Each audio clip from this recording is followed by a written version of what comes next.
Oh my God. All right. Well, if anyone needs to keep warm outside, you can make way and stand by it, because I'm sure it's engulfed in flames.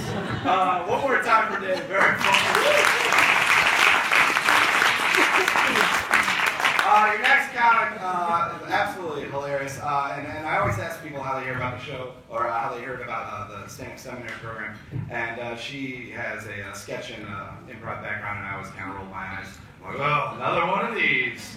Get ready to be annoyed, and I can tell you, with 100% confidence, she is not annoying people. She's very, very funny, so make it really loud right now for Jessica Besser-Rosenberg.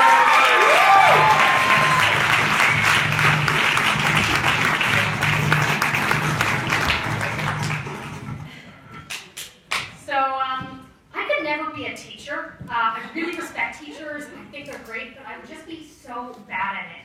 And I know this because last year a friend of mine who's a teacher invited me to come speak to her 5th grade classroom who was learning about the Holocaust, about my grandfather who survived the Holocaust.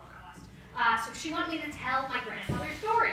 And she also let me know that most of these kids had never met a Jewish person before. So I was going to be the first Jew they ever met.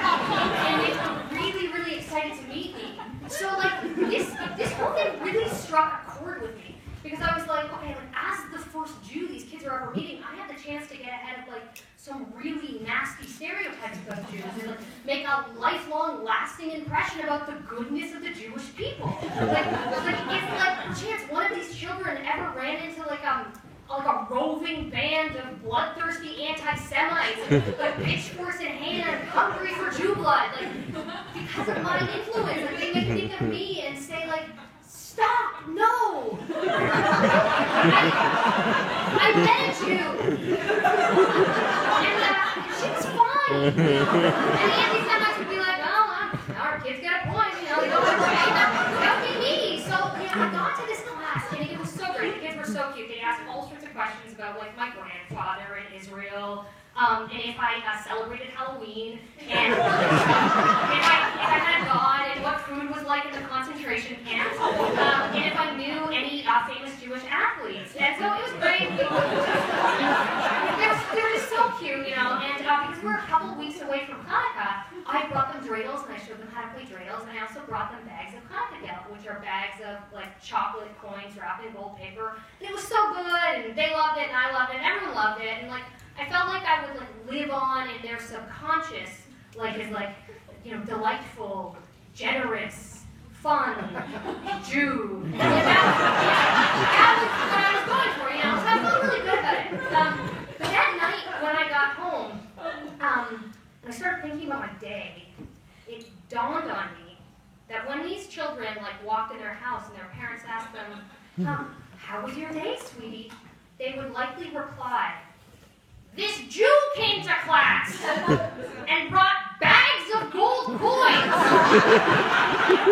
And the parents would nod and be like, yeah, that sounds about right. So I don't teach, I can't teach, but I do other things. I spend my energy, you know, I spend a lot of energy watching reality television. Like just a ton of Real Housewives. And I realized, like, my reference points for things are becoming, like, very specific because of Real Housewives. So I was on the phone with my friend Troy, who lives in Atlanta, where the Real Housewives of Atlanta is filmed. And I was like, hey Troy, you ever been to Bar One? He was like, Bar One? I was like, yeah, Bar One. He was like, what's Bar One? He was like, only hottest nightclub in Atlanta, owned by none other than Cynthia Bailey and Peter Thomas of the Real Housewives of Atlanta. You know, Peter used to date Nia Long, who was on Fresh Prince of Bel-Air and started Boys in the Hood and Soul Food and Big Mama's House. And Cynthia was a model and had a baby with a guy that played Black Jesus in the Madonna's Like a Prayer video. And now Peter and Cynthia are married, trying to make ends meet. Her sister tried to sabotage their wedding.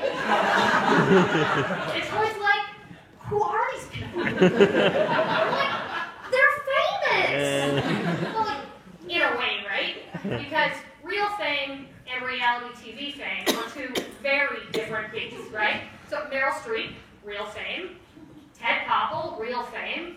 Tila Tequila, reality TV fame, right? Okay, so here's the difference.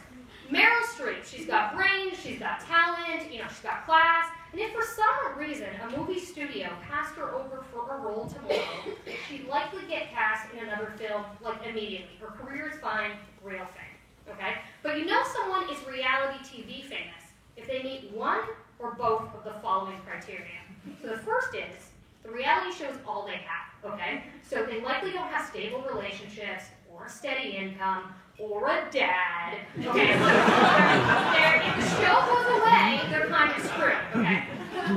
The second criteria is, this person is primarily known for a sex tape, okay? So, take the Kardashians, for example, right? At this point in their, like, rise to global domination, they don't need their reality TV show anymore. They've got loads of money, they've got other side projects, they're just fine, but they are never gonna rise above reality TV fame because they're primarily known for Kim's sex tape. So, like, even if the Kardashians tried to do good with their life and, like, be known for something, you know, a higher cause, like, they still would just be reality TV famous. Like if the sisters, like, the Kardashian sisters all suddenly decided to, like, enroll in med school, and then they graduated from med school, and then they opened up a breast cancer clinic with their own money, and they donated their services for free, and they had incredible rates of curing breast cancer, and they became, like, fierce advocates for women's health. If I had breast cancer, and the nurse was like, Dr. Kimberly Kardashian, I'd be like, oh God. Appreciate what you're doing here, curing cancer and all, but I think I'm okay. I will beat this baby on my own. See you later. And the nurse would be like, what's wrong? I'd be like, it's hard to, it's not professional, it's personal. I just think their mother is a soulless troglodyte, and the children look like the Armenian version of those kids from Village of the Damned. And the nurse would be like, I'm sorry, do you know Dr. Kimberly Kardashian? I'd be like, yeah, she's famous. And then the nurse would be like, it was a sex tape, not an Oscar. I'd hardly call that famous.